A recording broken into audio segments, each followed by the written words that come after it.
business coach, Mac Attram. And today I'm excited because we are speaking to Korie Minkus, Rock Your Product. And we're going to be having some amazing discussions here. So I'm really excited about this. Now, welcome, by the way, Korie, welcome. Thank you for jumping onto the Business Success Show here. Thank you so much, Mac. It's an honor to be here, and I look forward to spending some time with you. All right, I'm excited, just as you. Now, for those who don't know, Korie Minkus is an advocate for entrepreneurs and growth expert for businesses specifically. She is the CEO and founder of Rock Your Product, the #1 global product business advisory growth training company. And let me say this, as a 30-year-old Fortune 500 consumer products thought leader, global brand strategist, international speaker, and #1 best-selling author, she provides sequential clarity and results for business owners. She has been featured not only in the USA Today, Success Magazine, Forbes, Vanity Fair, CNBC, and I could go on, and the show will be ending. So let me cut it there. Let's go to the expert that is Korie. Korie, how did you get into entrepreneurialism? What was your entrepreneur journey? Mac, it's so fun to ask people that question, right? Because there is always such a journey behind everyone's pathway. So my journey started in corporate, and I was a corporate warrior for 25 years and extremely honored to spend that time investing in the corporate experience so that in return I can grow and learn and really gain acumen that was so unique to working in a corporate environment. And so I'm honored to have done that. And it was towards the end of my career in corporate that I started getting antsy. I really just got antsy. And I said, what is it that I'm going to do next? You know, most of us that are type A personalities, moving through the journey of life, realizing there's so much that we get to collect through that experience of life. How do we actually get ourselves to feel like we're at maximum capacity of everything we want to learn and grow in? So I had decided after 25 years in corporate to go back to get my MBA. And I was looking at executive MBA programs. I live in Chicago, so there's so many opportunities around here between Chicago Booth, and there's the Notre Dame program and Northwestern. Not that I'm plugging all these programs, but they're all amazing. And they're an investment of between $200,000 and $250,000 just for the executive program. Started applying, getting accepted, looking at the places. Then, of course, the commitment of 2.5 years to do that. And while I was going through that process, I had someone come to me and say, have you considered going from the boardroom and speaking in the boardroom to speaking on stage? And I said, well, no, I hadn't really considered that since I don't have a background in that specifically. So I was invited to start speaking globally on the areas of business development that I knew best, right? Everything from sales to marketing to operations. And I spent about 3.5 years traveling the globe. I would be in about 32 different countries in a year, and just stop home to change outfits and see my family, who I love, and then run back out of town. And it was incredible speaking with some of the biggest business innovators on the planet, as well as, of course, a lot of the motivational speakers, the Tony Robbins of the world, Lisa Nichols, things like that. And it was amazing. Kevin Harrington, Les Brown, who I absolutely adore and love and spent a lot of time on the road with. And I learned so much through that entire process. Not only, entrepreneurship is an amazingly complex and beautiful journey of self-discovery and growth, right? Definitely. And so who I ended up speaking to was really entrepreneurs who were looking to get tailored support to elevate their experience of their business.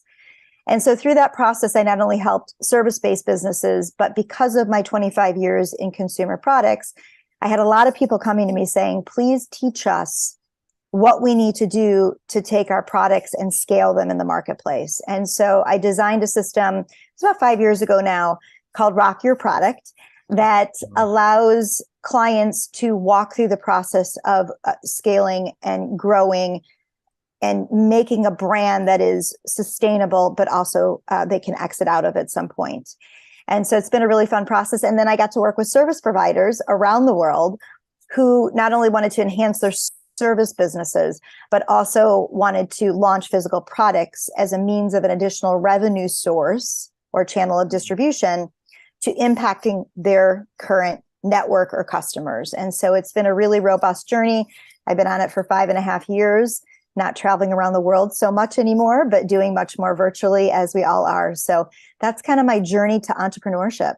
Oh, fantastic. Well, thank you for summarizing that in just a few minutes, as opposed to many years. So rich wealth of experience. And one thing you didn't mention are some of the brands that you have negotiated with or sold to or invested in. And I've heard, names like, well, maybe jump in, Unilever and which yes. So certainly, I mean, there's, some are micro brands that really, people may or may not know of. And some are, $500 to $1 million, $500 million to $1 billion brands that people still haven't heard of, because there's a lot of those in the market. And then there's those that people have heard of. Of course, I've worked with all of the major retailers in the world. So the Targets, the Walmarts, the Amazons, the Costcos in the world. I've worked with brands like P&G, Johnson & Johnson, Reckitt Benckiser, L'Oreal. And of course, many of those people do know, Unilever and 3M.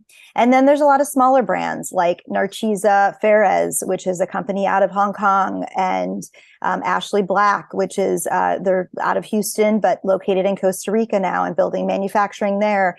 And, Leggett and Platt Company, which is one of the largest innerspring companies in the world. So a lot of brands that, people may or may not recognize the name of. I've even done some work with Fresenius Kabi, which is a $1 billion medical firm.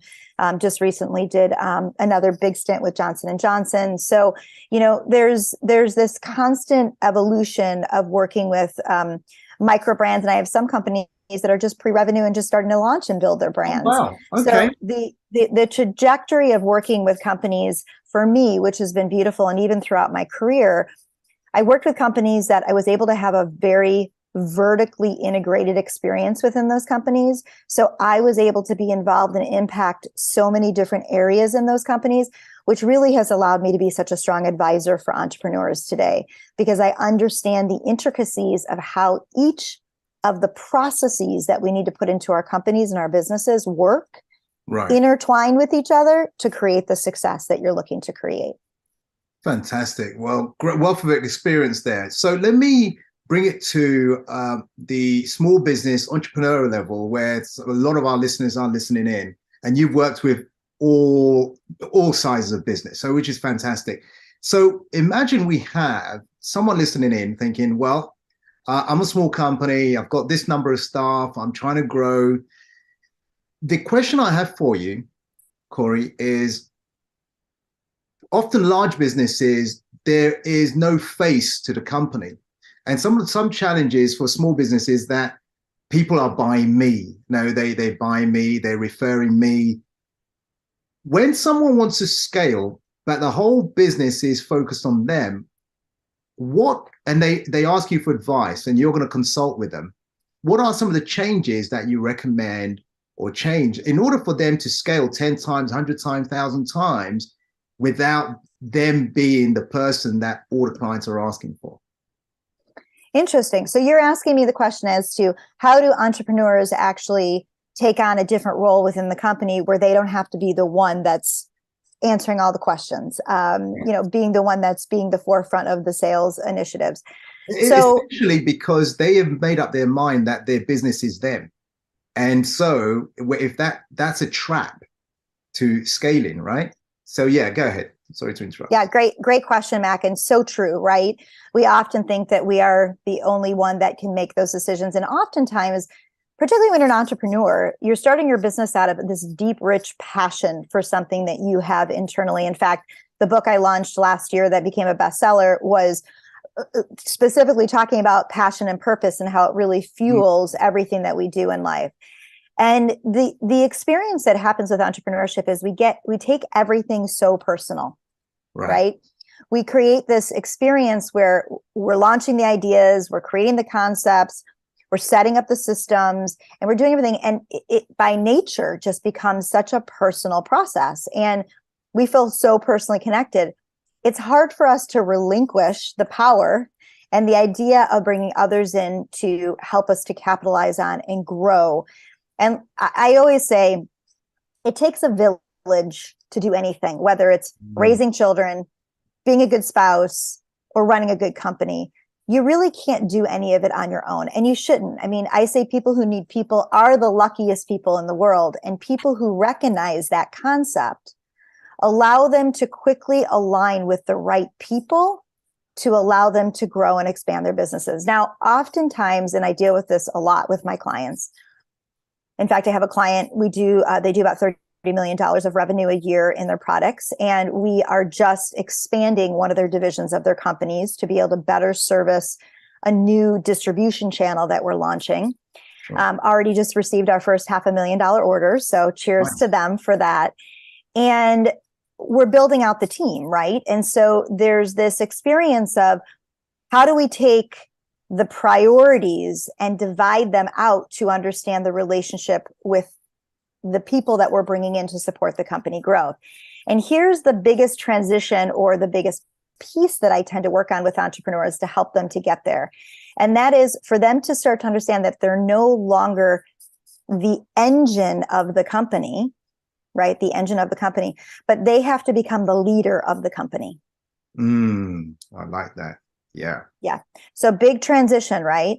Because they think that they have to, be the one kind of like pedaling the treadmill, but actually what they need to do is they need to learn how to coach people to pedal that treadmill. Yeah. And in any way that you hire people or bring people into your system, whether it's you're actually hiring somebody full-time, you're bringing in consultants or advisors, which I highly recommend within organizations, whether you bring in a board of advisors, which I also highly recommend as companies scale and grow. And then looking at the idea of bringing in partners. Right. There are so many amazing partners that can help you to grow and expand your business.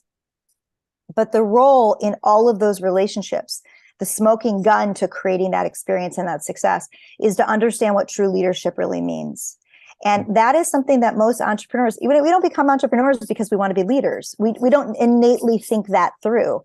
But the concept of thought leadership and conscious leadership has to become part of your vocabulary and your understanding.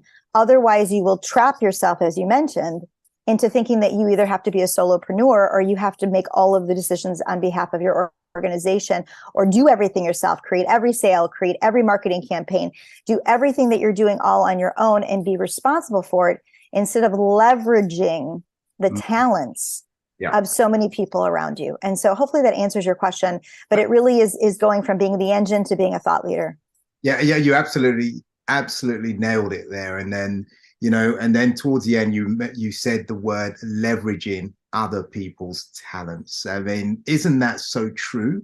Because other than that, you're just going to head out to burnout and never have a vacation, never have a break because you're not leveraging other people. And often what I found, Korie, having been an entrepreneur for over 22 years, 2 decades, is that in some aspects, they will do the job better than you if you hire the right person.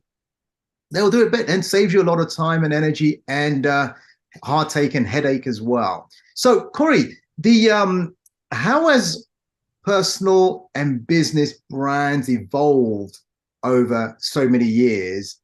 And how does one define their brand ethos? Because essentially, ultimately, that's what customers are buying. So I think that's a great question. And so I'm going to maybe take 2 approaches on that. Sure. So I am a huge believer in building your personal brand, whether you are a corporate warrior or whether you're an entrepreneur or looking to be that thought leader in an industry. And I currently work with a doctor. I'll give you an example. He's a chiropractor. He's been in practice for 30 years, launched a product about 3 years ago. I met them about 18 months ago. We're now getting on our 2nd year of contractual relationships and working together. He was just telling me the other day, in the first year together, we not only increased his margin by 22%, but we increased his overall sales by 25%. Nice. And now we've got new partnerships and divisions of the business that we're growing. But one of the things that I really had to push him to do, and this guy, he's amazing. I love this client of mine. He's an amazingly articulate, great communicator as a doctor. He's a chiropractor. And what I really appreciate about him is that he's shamelessly, wonderfully okay on film and camera, and loves doing interviews, and and loves he's got over 100 videos on YouTube.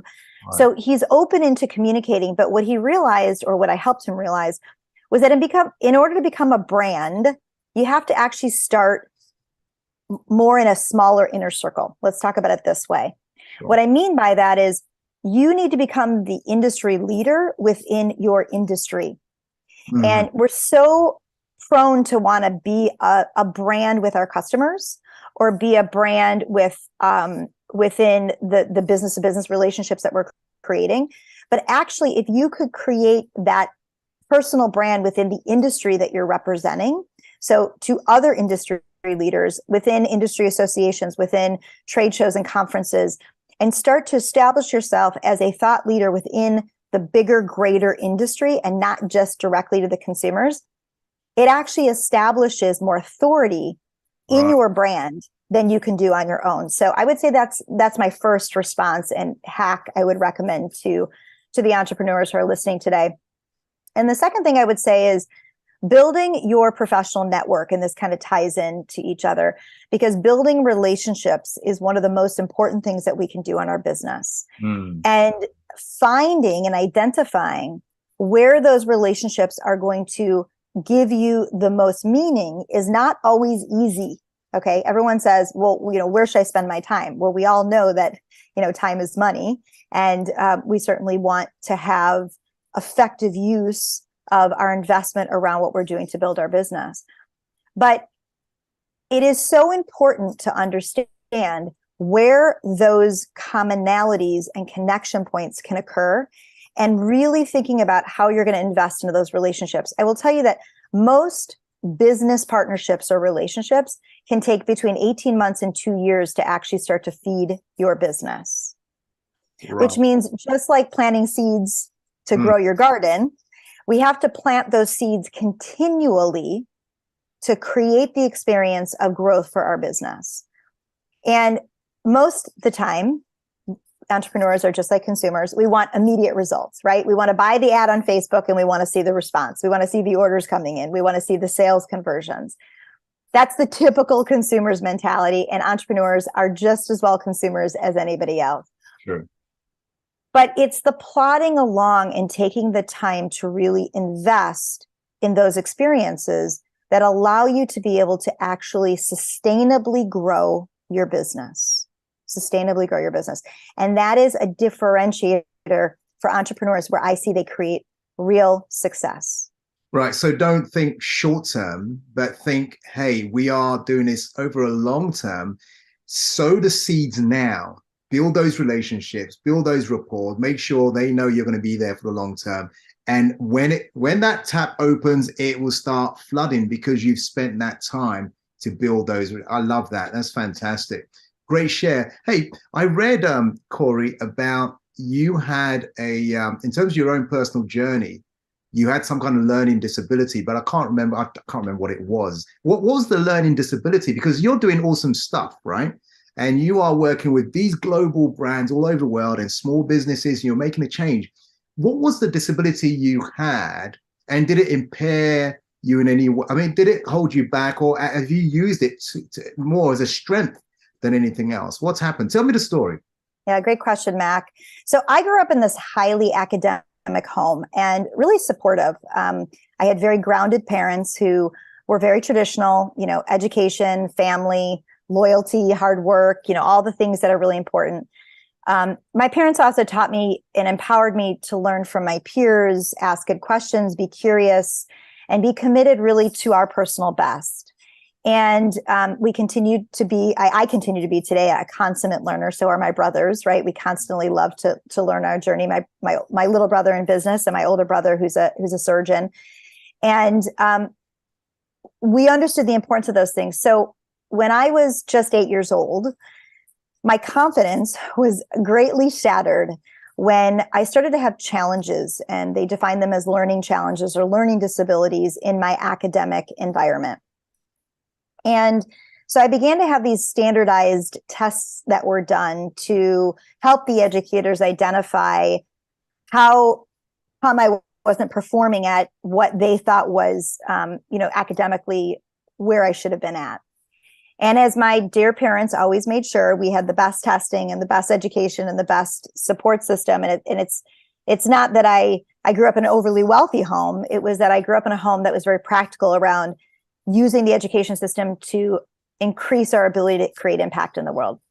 Right. So when the results were in, and the administrators and the teachers gathered together at my elementary school, they called a meeting with my parents and myself to discuss the findings of this test. And at the meeting, I was told by the educators that they identified learning challenges, and that the reality of the circumstances was that my academic prowess would very likely be limited, and that I should lower my expectations of what I could accomplish academically in my life. In fact, they went on to tell me that I would have a challenging time finishing high school, and that likely I would never make it successfully through college.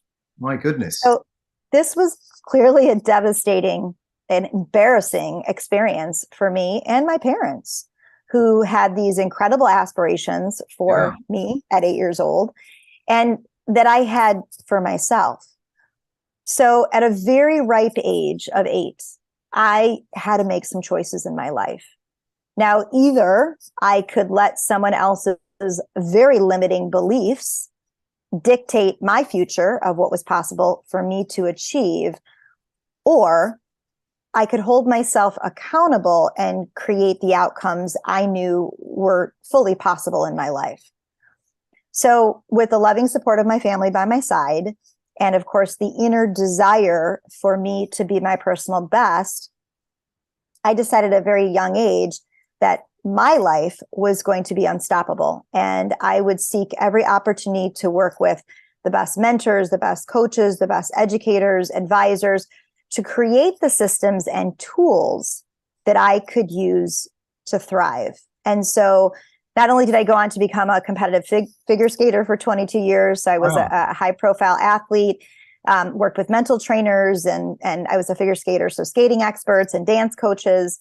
And as an athlete, I realized the importance of being challenged and being pushed outside your comfort zone in all areas of your life to achieve growth. And let me tell you, jumping 16 inches off of the ice on a blade is not an easy task. And when I fell really hard on very cold ice. And so it wasn't always easy to get back up and do it again. But I learned that if I wanted to be a high performing athlete, then I needed to do that for myself and take that self accountability. I love that. Yeah, it was quite a journey. I love that story. And because where I'm going with that now is saying, okay, you've worked with all these businesses, you must have seen some commonalities. How can one take their adversities and their challenges, and then the naysayers and the people who will not support them, and although they may have a big dream, what can they do as an entrepreneur to really tap into that or change that? What are the keys or the steps or some of the elements they will need to employ in order to achieve the dreams that they have, regardless of what challenges or adversities they've had? Yeah, great question, Mac. And we all come with stories, right? We all have these amazing backgrounds of triumph, and I'd love to hear yours sometime, Mac, and hear your story, because I'm sure there's an amazing journey there as well. And so the good news is we all have something, right? And then I always like to say to people, we always have our weaknesses, or I call them opportunities or challenges.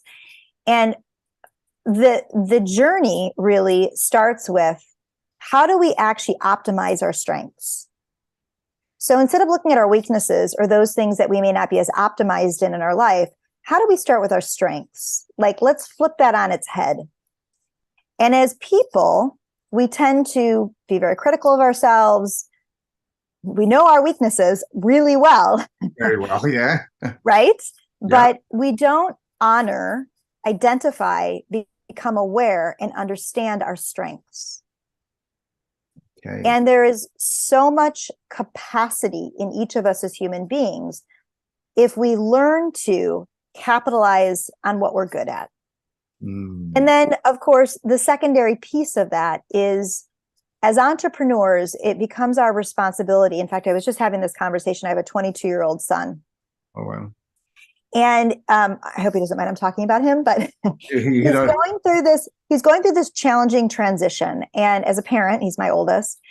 I was thinking through this transition with him. And the transition is, okay, so you went to school all these years, you graduate from school, you get a corporate job, you're constantly being told, you have parents, you're constantly being told what to do. You're constantly being told what to achieve, what you need to do next, what you need to do to accomplish something.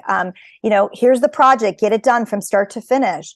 And when you become an entrepreneur, in some ways that transition between college and getting a job is somewhat of an entrepreneurial mindset, which is you have to figure out the sequence of events that keep you focused and impact driven.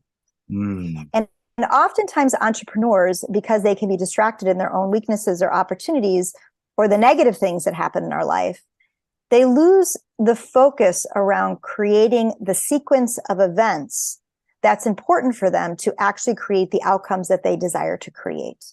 And so one of the things I work with my clients on, and I'm kind of known for in the system and the process, is helping them to understand the steps in which they need to be taking so that they can eliminate the noise and keep focused on the things that are going to progressively move them forward. Now, I'm not going to tell you that's easy to do, and nor am I going to tell you that all of my clients are able to do it easily. It is like it's like a muscle. It's an exercise. It's a practice. Yeah. And I highly advise anyone that's listening that is an entrepreneur to seek out and find the right advisor, coach, mentor, whatever it is that you need in your life, to continually to have the right person. And I don't mean people, because sometimes we can get very distracted by a lot of people telling us what to do or how to do it, but to be able to be in a defined circumstance where we can logically, strategically, and customize. This is very important. Customize what is it that you need to be doing to keep your business moving forward. There's a lot of standardized programming out there. In fact, when I left corporate and I was speaking around the world, we did a lot of group coaching programs. And look, for me, they're fantastic, right? As the coach, because we make more income, right? The more people we have in the group, the more we can leverage our time. I get it. But for me, intellectually, and one of the reasons why I've gone back to a private practice, kind of my years in corporate, was I think the strategic component of growth of the business through those sequence of events is such a critical marker in creating success that I wanted to create real outcomes for people. And so I've been incredibly blessed. Just over the last couple of years, I've worked with over 100 clients privately, one-on-one. And some of them renew 2 and 3 years with me. Some of them I end up on their boards and invested in their companies. But they recognize that true strategic ability to sequence what they need in their business to create the outcomes and success they want far outpasses the processing of all the information that can just be delivered to us unknowingly, which could cause confusion, right? It's been a really beautiful process. No, you summed that up very, very well. And in the sense that there is so much, when you said noise, the word that came to me was distractions. There are so many distractions. One guru says this, one expert says this, YouTube says this, Instagram says this. I'm scared. And unless they have a sequential steps, which you have, to take them from one end to the other, and not that they're not going to make mistakes. Mistakes will always come. Not that everything is straightforward, but it's a learning process. But you are there holding their hand step by step, ensuring they implement it and stay on that path or that route, as you say in Chicago. And we say route here. So so I get it. Excellent. Listen, Korie, how do someone want to get hold of you or connect with you or learn from you? What's the best and easiest way to do that? Yeah, absolutely. So, I always say I'm the kind of person that I say, if you really want to get a hold of me, pick up the phone and call me. I mean, I'm old enough to say that we don't need to go through all these, levels of, digital media to just get a hold of somebody. I'm happy to give you my cell phone number, which is 567-7790. I'm in the US, so that'd be area code 1-847-567-7790. I always leave that out to people because I really think, Mac, if you're really ready, you're ready to move your business forward, don't wait. Don't wait. But if you want to email me, certainly you can email me at Korie@rockyourproduct.com. You can certainly also check me out on Rock Your Product, www.rockyourproduct.com, my website. And you can find me on Instagram at Korie Minkus Trevino, which is my married last name. Oh, and right. you can get me there as well. So all kinds of way to connect with me, anything that you want to do. I certainly have a customer service team as well, but I'd rather just, if you're ready to move your business forward, reach out to me directly and let's figure out what's right for you. Superb. You heard from Korie Minkus and Mac Attram here at the Business Success Show. Remember to subscribe if you're not already, follow, and also make comments and like this particular show. Make comments so we know what you got out of it, what questions you have, and we'll take it from there. So check out Korie on the details she said, the phone number she said, and the email address, or go straight to the website. So Korie, I want to say thank you for jumping on. Thank you for sharing so much valuable golden nuggets with us here. Until we speak again, thank you. Thank you. You're most welcome. Take care and have a great rest of your day. Thank you for tuning in, everyone.